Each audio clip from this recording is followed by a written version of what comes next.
Welcome to our 30th podcast. Finally, we reached here. And to celebrate this podcast, we will discuss on the myths of public speaking. So, what are some myths do you think, Manish, we have about public speaking? Yeah, first thing is that we, because we are also novice in this journey, we are starting to face the fear. What I observe, we think that the other people does not have that much fear uh, in comparison or that much fear we have. We always think when the person is new, we think that person is more confident than me, and we feel that. We put ourselves in that lesser pedestal. That is what I have observed when I asked others also. They have also that kind of thinking that no, because when I asked about my performance or my speaking, they said no, you have done great. But I know heart of my heart what I was feeling. I was nervous, and so happens with Amit also. Amit has also gone through the same thing. I always felt that Amit has performed excellently, but when I in the sideline where I asked him, he also tells, no, I was nervous. I was really nervous and I was blabbing. So, and this, then we came to a conclusion that this nervousness kind of thing, it's not only for the nervous, it's not only for the new person, it's just a jittery if you go do something out of your comfort zone. It's the normal, it's the human. If we don't get nervous, it's only feel unnatural. That's what I have read also, that if you don't feel any kind of nervousness, any kind of jittery, any excitement, it's like you are not excited. And people will really not connect with you. If you are excited to give a speech before public and you really feel nervous, jittery, you can say nervous is a bit extreme, jittery. So that is some amount of jittery is required, what I have read from the public speaking coach and I also experience this, that some kind of literally is required to connect with the audience. People will really connect with you. Oh, you are also a real person. You have those emotions, those excitement, those nervousness, those kind of something. Otherwise, it will feel like a stage kind of thing. Everything is like a stage. People will think that it's like something you have. Suppose the actor, we never feel that actor is really doing mistake, and we know that from that particular one shot they might have going through 100 retakes, and the best shot is being published.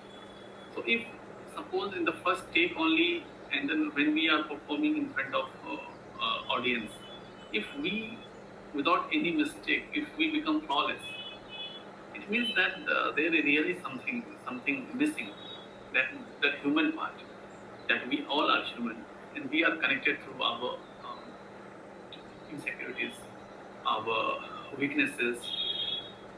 We don't really we appreciate the confidence only when we are in confidence. That is how we connect, and nervousness, that we feel that the person who are expert or seasoned don't become nervous is totally a myth. I've observed, I experienced it, I asked also, and one of the international speech contest winner, the Toastmaster, our, this president Siddharth Thar, he asked him, tell me whether are you people nervous when you go to stage? Well, of course, we all are human, we all are become nervous, but we have become expert in hiding that nervousness. That is a skill. So that is how we'll have to work on how to hide and how to hide that nervousness and use that nervousness to us rehearsing, to us doing better day by day. Yeah, this is one of the biggest myths that we have, that Yeah. experienced speakers don't are not nervous. They are nervous. And they also think, many people think that their feelings of nervousness or jittery or whatever anxiety they are feeling, those are visible on their faces. People can read that, but that's not true. Whatever going in your mind, no one knows what is actually going in my Yeah, these are mind. internal thing. Nervousness is really internal thing where our heartbeat start beating fast. Oh, the sweat things comes off. We start fidgeting. We start touching our skins. These are things we are much conscious than the audience. Audience really active. Even we get stuck. I don't think the audience never really say that no, you have had a bad performance because they could relate to their earlier version of themselves. They had also started their journey from that version on, and they're doing the same thing again and again, repeating. They have become expert, or they have become expert in hiding those nervousness. So they will definitely empathize with the person who are giving a speech at the first time. And also, when I was growing up, back around 10 years ago, there was this famous recommendation given to us, I mean, by my probably my friends, that in order to overcome the fear of public speaking, imagine your audience naked. And it was really, anxiety provoking imagination. So rather than overcoming this fear, I started avoiding it because it was rather uncomfortable situation to, and embarrassing as well to imagine the audience naked. It doesn't help. So this is one of the biggest myth I realized at that point of time as well. Yeah, this is also I have come to this point only recently.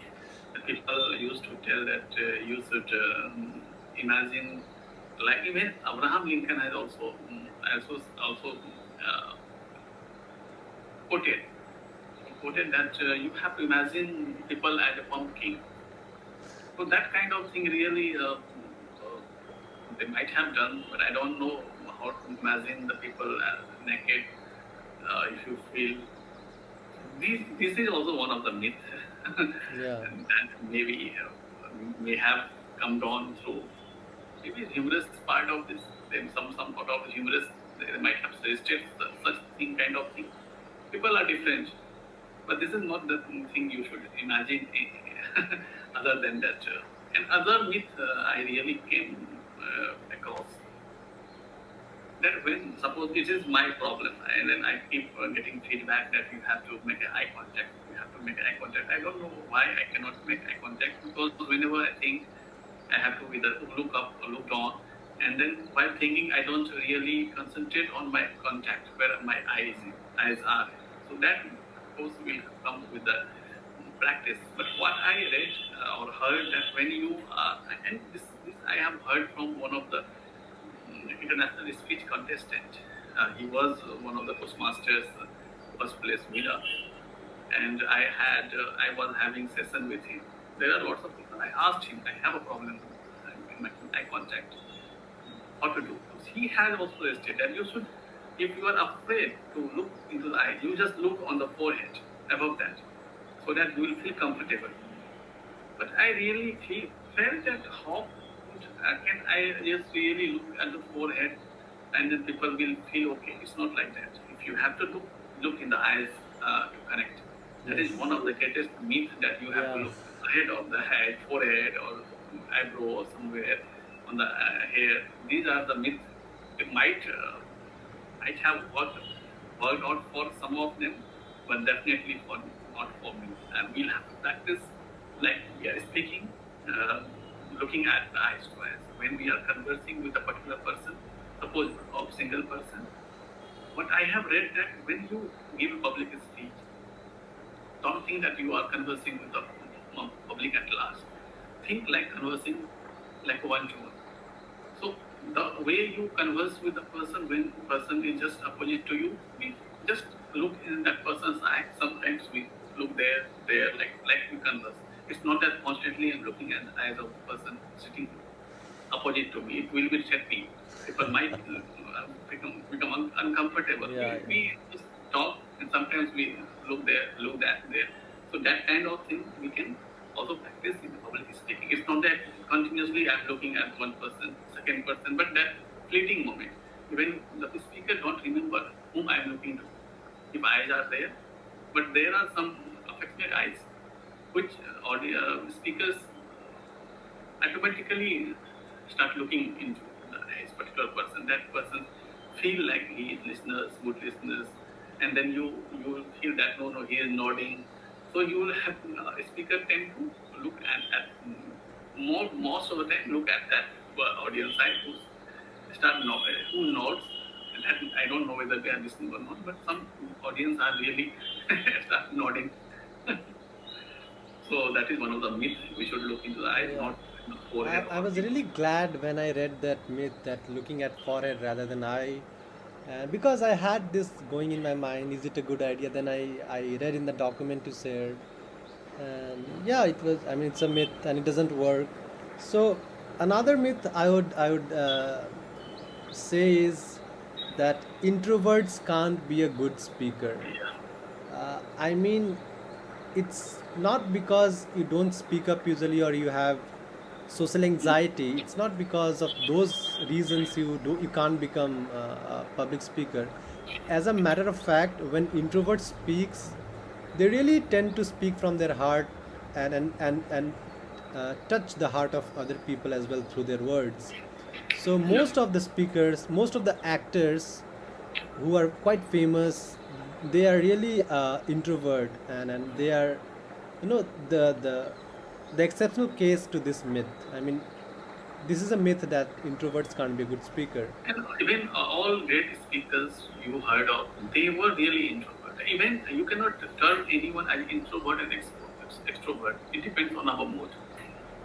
We are a social animal. It's not like that. We always would like to be alone. It's not like that. Sometimes we want to go outside with people. So we are majority of us are like ambivert. We are not extreme of any of this. Which is a term used by the psychologist, introvert, extrovert.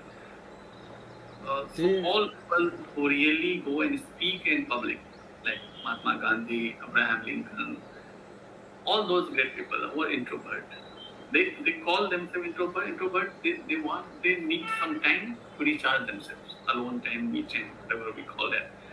And then extrovert people really go outside to have party to recharge themselves. That is the extreme of extrovert, introvert. But extroverts also sometimes need their time alone. It's not like that they always party and those things. That is not possible, I feel so. But of course, more into your one extreme, which side of you depends. And the main thing, one myth is that I was having like great speakers are born that way. yeah. That was really a myth, and if I was taking it as a no, it is true. And confidence, people are confident and since beginning. It's not like that. It's purely a skill. And even if you ask a person who really a confident speaker, who really have become a great speaker, they will tell their story. They will tell that when they were first time at the stage, they were really petrified, mortified, in fact. So that is the phase. We have to jump into the water. We have to go on the stage. We have to feel that fear. That is the only way to overcome that fear of public speaking. And so the great speakers are not born.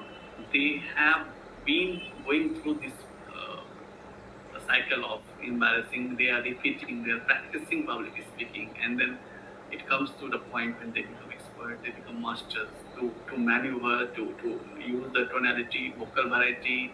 They can perform, even they can start dancing. So that is how these are the skills. It's not the inborn quality.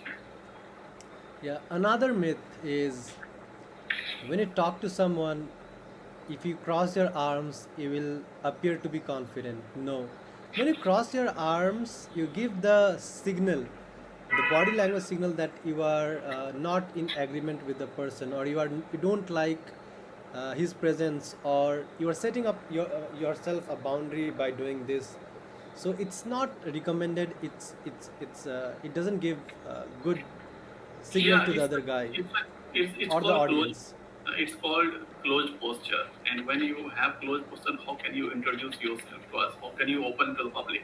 This is the actual posture of public speakers, like open arm, that I have nothing to hide. If I am doing this, I am doing this. It means I'm hiding something. The people might get afraid or think psychological. They feel that this person is somehow close. They're hiding something. So if we are like that, this is the actual posture. So this is Yeah. really close posture. I have also read this. So we'll have to really consciously think. Should be aware that whether we are doing that or not. And the next myth is the audience is going to reject you and you are going to feel embarrassed. So, what would you say, Manish, on this?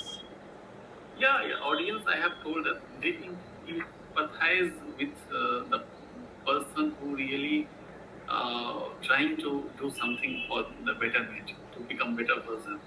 I think all can connect with that person. That day, we can give example. The Hemant, when he was giving the speech review of movie, he had his written thing, but he started to speak from his heart, and somehow he got stuck. He forget the line, and then he was really felt sorry. He told us the sorry, but all people, I saw all of them were in agreement. No, no, Hemant, go ahead. You can see your mobile. You can tell, well, Yeah. just continue. That the spirit. That's the thing that I thought. Oh, really? We all are with him. Even after the his performance is over, he's done his speech. We did not feel anything bad about him.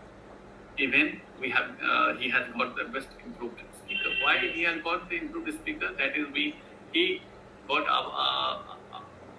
our empathic response that he should do well. We should encourage him that sort of work, because we could connect with him. Yeah. We could connect with him that we were like some time back. We made also made sometimes do such kind of mistake. Everyone can do that. So that is how it's the people do not reject it. We haven't rejected in a Toastmasters public speaking club. We haven't rejected a single person who has stuck. Even the prepared speakers sometimes forgot their speech.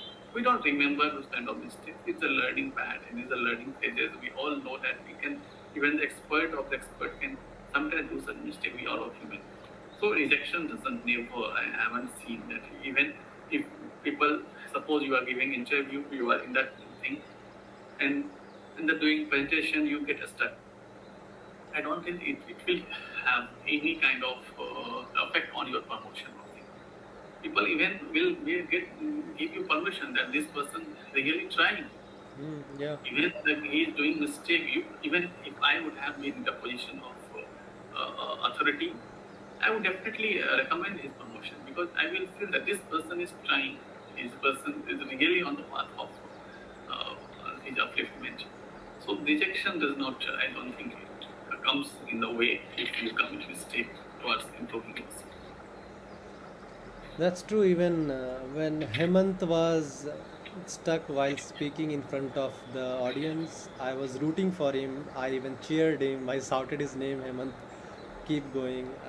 That happens with all. Yeah. So, yeah, it's a myth that the audience will reject you and you will feel embarrassed. In Yeah. line with that, there is another myth that you should do post-mortem of your speech, but that's not a good idea because it's been already done, and when you retrospectively think about it, you will only curse yourself, you will only point out the mistake, because that is how human minds are built. We are built to find out the negative things, and doing that will only lower your self-esteem, which is not a good idea. So avoid a post-mortem of your speech, Yeah. especially when you've given the speech recently. Yeah, because I mean, we know that we are our best critic. We always criticize. Even I can appreciate your effort, but when I look about myself, I start criticizing. I think that, oh, I'm not perfect. I have this thing problem. I have been this English, my English is weak. So every negative aspect we start to give about ourselves. So that's why if you also start seconding my criticism, then it will be like concrete. No, no. Then I start believing that I am really weak. So at least try not to give so much harsh recommendations to other new speakers who are really in the started the journey. Otherwise, they will feel demotivated. They may feel demoralized. They may not turn up in the meeting to speak. So that because of you are really into the BEd, I would recommend tell you that you can suggest such kind of things, not to give harsh feedback. Yeah. And we have many more myths to discuss, but we have a lot less time. So we discuss the most important myths. Manish, would you like to add something? Yeah, one thing is that I have also felt that memorizing your speech to perform. I have seen in Toastmaster people really come with the prepared speeches, really memorized by heart. They come and perform it. That is okay for if you are performing. It's like for actor. Actor has to really do their part by heart so that they can uh, perform with it with the sentence. If you start reading and then thinking and then acting, it won't happen. So if you have to perform, you have to act, then you can memorize two or three sentences.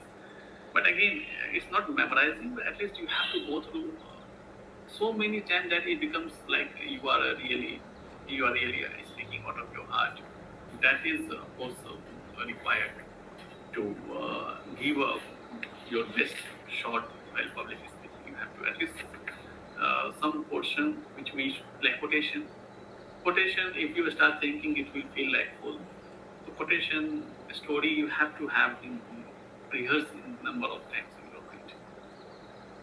So yeah, so the we discussed the myths are that introvert can't be good speakers. False. Yeah. Introverts can be really good speakers. We don't have to memorize our speech. Everyone is nervous, but we don't know who is nervous until you show it or you say it. Uh, it's not about personality, and you don't have to visualize your audience naked, and so these were some important myths that we discussed, and we'll come with a really interesting and new topic in our next podcast. Till then, take care. Bye.